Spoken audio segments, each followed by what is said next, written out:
प्रतिवर्ष कार्तिक माह के शुक्ल पक्ष की नवमी को आंवला नवमी मनाई जाती है। धार्मिक शास्त्रों के अनुसार इसे अक्षय नवमी भी कहा जाता है, क्योंकि इस दिन किया गया कोई भी शुभ कार्य अक्षय फल देने वाला होता है, यानी उसके शुभ फल में कभी कमी नहीं आती। इस दिन आंवला के वृक्ष की पूजा करके उसके नीचे बैठकर भोजन करने का बड़ा महत्व है।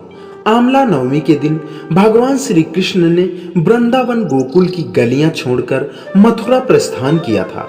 अतः संतान तथा पारिवारिक सुखों की प्राप्ति के लिए आंवला या अक्षय नवमी व्रत रखा जाता है।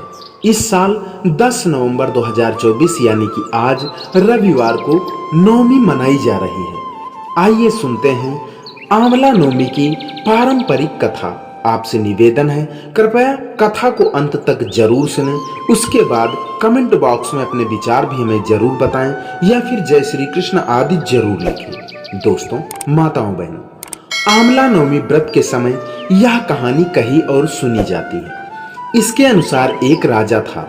उसका प्रण था वह रोज 1.25 मन आंवले का दान करके ही खाना खाता था। इससे उसका नाम आंवलया राजा पड़ गया।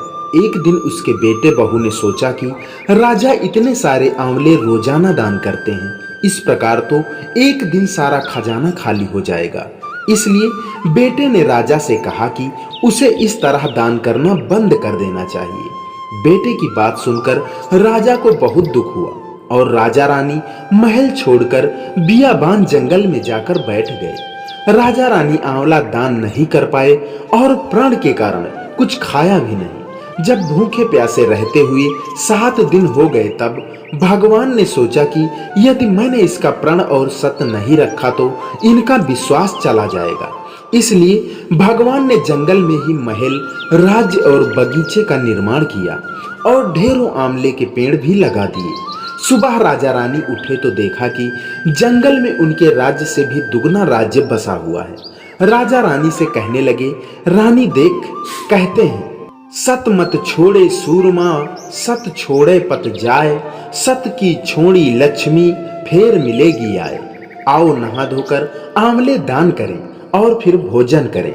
राजा रानी ने आंवले दान करके खाना खाया और खुशी खुशी जंगल में रहने लगे।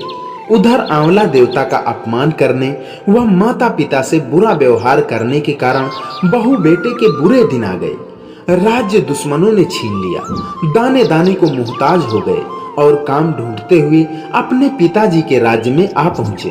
उनके हालात इतने बिगड़ गए थे कि पिता ने उन्हें बिना पहचाने हुए काम पर रख लिया।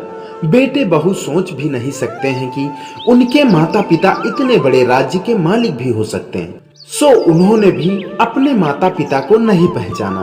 एक दिन बहू ने सास के बाल गूंथते समय उनकी पीठ पर मस्सा देखा। उसे यह सोचकर रोना आने लगा कि ऐसा मस्सा मेरी सास के भी था। हमने ये सोचकर उन्हें आंवले दान करने से रोका था कि हमारा धन नष्ट हो जाएगा। आज वे लोग न जाने कहां होंगे। यह सोचकर बहू को रोना आने लगा और आंसू टपक टपक कर सास की पीठ पर गिरने लगे। रानी ने तुरंत पलटकर देखा और पूछा कि तू क्यों रो रही है। उसने बताया कि आपकी पीठ जैसा मस्सा मेरी सास की पीठ पर भी था। हमने उन्हें आंवले दान करने से मना कर दिया था, इसलिए वे घर छोड़कर कहीं चले गए। तब रानी ने उन्हें पहचान लिया, सारा हाल पूछा और अपना हाल बताया। अपने बेटे बहू को समझाया कि दान करने से धन कभी कम नहीं होता, बल्कि बढ़ता है।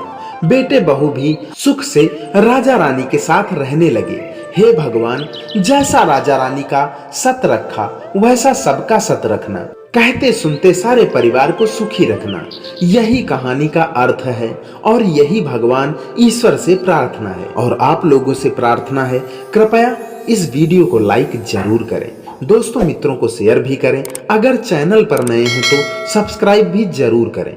कमेंट बॉक्स में अपने विचार या जय श्री कृष्ण भी जरूर लिखें। चलिए मिलते हैं किसी नई कहानी, नए मंत्रों के साथ। तब तक के लिए जय श्री कृष्ण।